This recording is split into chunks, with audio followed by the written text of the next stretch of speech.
خود امیر المومنین کے سامنے جو معیار تھی وہ امیر رسول اللہ کی سیرت. ہر معیار، اخلاقی معیار، اجتماعی معیار، سیاسی معیار، حکومتی معیار. کیوں تمام ائمہ ظالم حکومتوں کے مقابلے میں ہمیشہ کھڑے رہے؟ یہ ایک سوال ہے، اس کو آپ خود اپنے آپ سے پوچھیں. ہماری طرح سے تو نہیں کھڑے تھے، کبھی ایک پروٹیسٹ کر دیں گے، کبھی ایک جملہ کہہ دیں گے اور کوئی نہ اس میں نقصان ہونا ہے، نہ کوئی اس میں خرچ ہونا ہے، نہ کچھ جانا ہے.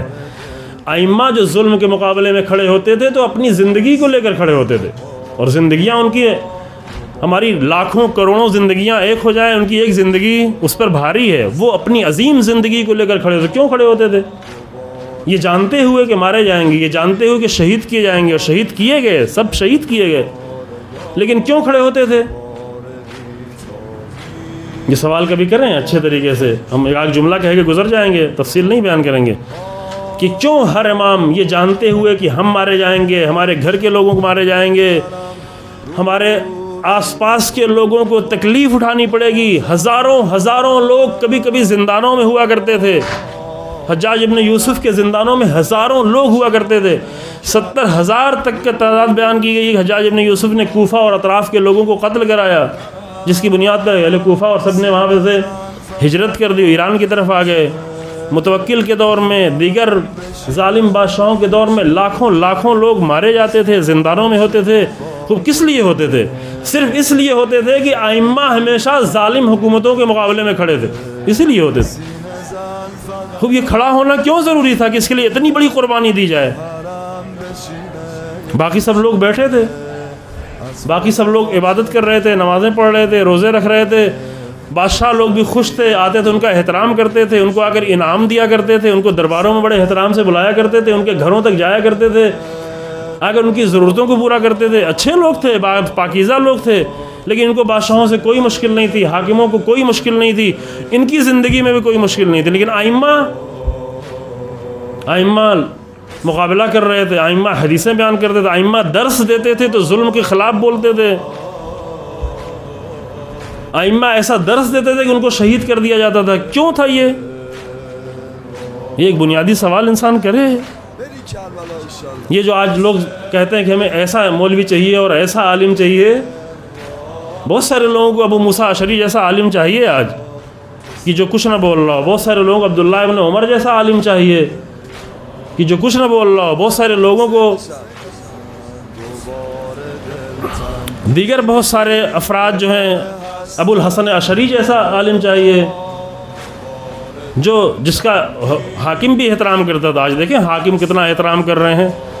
ایک معیار ہے انسانوں کو پہچاننے کا، عالموں کے پہچاننے کے ایک معیار ہے کہ دیکھیں وہ ظالم حاکم اس کا احترام کر رہے ہیں یا ظالم حاکم اس سے ڈر رہے ہیں. یہ معیار ہے پہچاننے کا، اس سے خوفزدہ ہیں.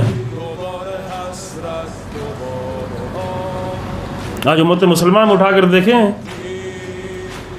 جا کر کہیں تحفے لیے جا رہے ہیں، تحفے دیے جا رہے ہیں، ملینوں ڈالر تحفے پر دیے جا رہے ہیں. کس لیے؟ رقص کیا جا رہا ہے. خادم الحرمین تلواریں لے کر امریکہ کے پریسیڈنٹ کے ساتھ رقص کر رہے ہیں. ہمارے درمیان میں بھی بعض لوگ ایسے پیدا ہوتے ہیں کہ اس طرح کے لوگ پسند ہیں کہ جو سب سے رابطہ اچھا بنا کے رکھیں، مشکل پیش نہ آئے. لیکن ائمہ کا طریقہ کیا ہوا کرتا تھا؟ ائمہ اتنی بڑی قربانیاں، آج ہم قربانی نہیں دے رہے ہیں، ائمہ اتنی بڑی قربانیاں دیا کرتے تھے. کس لیے دیا کرتے تھے؟ تاکہ ظلم کی حمایت نہ ہونے پائے، ظلم کی تائید نہ ہونے پائے. ابھی لوگ چاپلوسیوں میں لگے ہوئے ہیں. آپ دیکھیں کیمرے کے سامنے آ کر ثبوت دے رہے ہوتے اپنی چاپلوسی کا، جو شیعت کی تاریخ میں کم سے کم کبھی نہیں ہوا. یہ بہت ہی دردناک منظر ہوتا ہے جب یہ کبھی آتا ہے.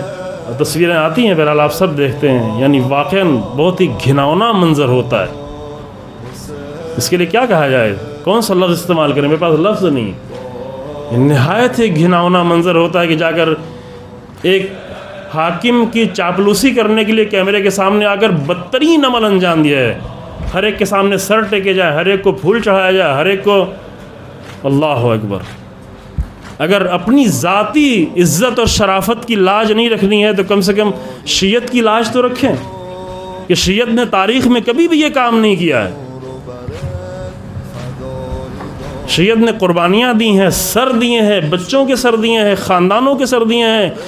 ائمہ کو اپنی قربانی دینا آسان تھا, لیکن اپنے عزیزوں کی قربانی, ہزاروں لوگ زندان میں ہوتے تھے, ائمہ ایسا نہیں تھے. ائمہ کا درد بہت زیادہ ہوتا تھا, لیکن جب یہ مقایسہ کیا جاتا دونوں چیز میں تو یہ دیکھتے کہ ہزاروں انسان کی قربانی دینا آسان ہے, لیکن ظلم کی تائید کرنا یہ مشکل ہے. یہ نہیں کر سکتے تھے, اس کے لیے دیتے تھے قربانی. آج ہمارا دین کیا ہے؟ ہم نے اپنے دین کی حالت کیا بنا رکھی ہے؟ کم سے کم شیعت کی لاج رکھے کہ شیعت نے کبھی یہ کام نہیں کیا ہے, شیعت کبھی درباروں تک نہیں گئی ہے, شیعت نے کبھی درباروں میں قدم نہیں رکھا ہے.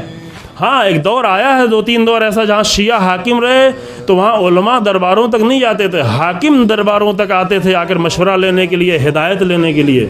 ایسے دور گزرے ہیں ہمارے یہاں. مختصر طور پر یہ ہندوستان میں گزرا ہے. آج یہی لکھنؤ جہاں پر اتنی چاپلوسیاں کی جا رہی ہیں, اسی لکھنؤ میں ایسا دور گزرا ہے کہ بڑے بڑے نواب آیا کرتے تھے, علماء کے دروازے پر آتے تھے, علماء ان کے دروازے پر نہیں جایا کرتے تھے.